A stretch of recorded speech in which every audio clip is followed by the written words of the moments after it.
The news dropped like a nuclear bomb across the Atlantic, and let me tell you, the shockwaves are still reverberating through Montecito. Multiple sources have confirmed to Page 6 that the British royal family is planning not one but two major visits to the United States in 2025, and Harry and Meghan are completely, utterly, devastatingly iced out. We're talking about King Charles and Queen Camilla touching down in April, followed by Prince William and Princess Catherine gracing American soil in July for the nation's 250th birthday celebrations. This isn't just any diplomatic jaunt, this is history in the making. The kind of pageantry and prestige that happens once in a lifetime, and the Sussexes have been left watching from the sidelines like uninvited guests at their own party. Think about the magnitude of what's happening here. America's semi-quarter millennial celebration is going to be one of the biggest events in the nation's history. The pomp, the ceremony, the international attention, all of it will be focused on this monumental milestone. And who does America want representing the British monarchy at this historic moment? Not the self-proclaimed humanitarians hiding behind their Montecito hedges, not the couple who spent years trashing the institution on Netflix and in best-selling memoirs. No, America wants the real deal, the working royals who actually understand duty, service and dignity. But here's where it gets absolutely delicious. This isn't just about what Harry and Meghan are missing. This is about what they threw away. Because let's be brutally honest, they could have been part of this. They should have been part of this. Had they kept their mouths shut, honored their commitments, and played the long game, they would be essential players in these visits. Meghan, the American Duchess, could have been the perfect bridge between two nations. Harry, the beloved prince, could have walked alongside his brother as they charmed their way across the country. Instead, they're persona non grata in their own adopted homeland. Palace insiders are being careful with their words, but the message is crystal clear. One source close to the situation put it perfectly, saying the royal family will travel to celebrate America's birthday,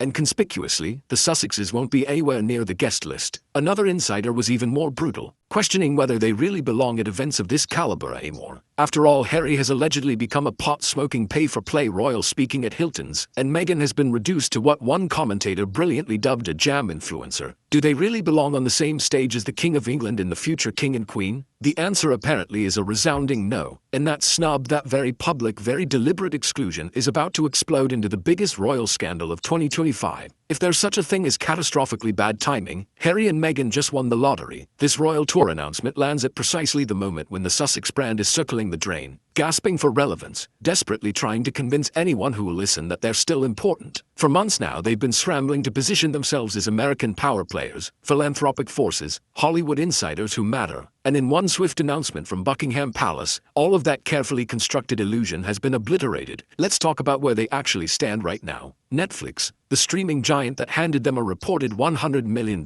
deal, has watched their content flop harder than a fish on dry land. The docuseries was a one-hit wonder built entirely on family drama and victim narratives. The Polo series barely registered a blip on anyone's radar. And that cooking show with Meghan, industry insiders are already whispering that this might be the end of their Netflix relationship. The streamer wanted A-list content, global appeal, prestige programming. What they got was a duchess making jam and a prince playing polo. It's embarrassing. Then there's the Spotify disaster, a wound so fresh it's still bleeding. Remember when they signed that multi-million-dollar podcast deal? Remember when everyone thought Meghan was going to be the next big thing in audio content? Spotify certainly remembers, and they'd probably like to forget. After producing a handful of episodes that generated more eye rolls than downloads, the partnership imploded. A Spotify executive even called them grifters, not failed podcasters, not disappointing creators, grifters. Let that sink in. And now, just when they need a win more desperately than ever, American Riviera Orchard has become the punchline of the year. Meghan's big lifestyle brand relaunch, the thing that was supposed to prove she's a savvy businesswoman and not just a failed royal, has been met with mockery, memes, and merciless ridicule. She's selling jam, expensive jam. Jam that costs more than most people's grocery budget. Jam that she personally delivered to influencers in gift baskets, like she's running a farmer's market stall. The woman who married a prince, who had access to global platforms and unlimited resources, is now competing with every wellness influencer hawking overpriced preserves on Instagram. So here comes the royal family, swooping into America like they own the place, which historically speaking, they kind of tried to, and they're doing it without Harry and Meghan. They're essentially telling the American public, we're coming to your country for your biggest celebration, and we're bringing the real royals, not the retired ones, not the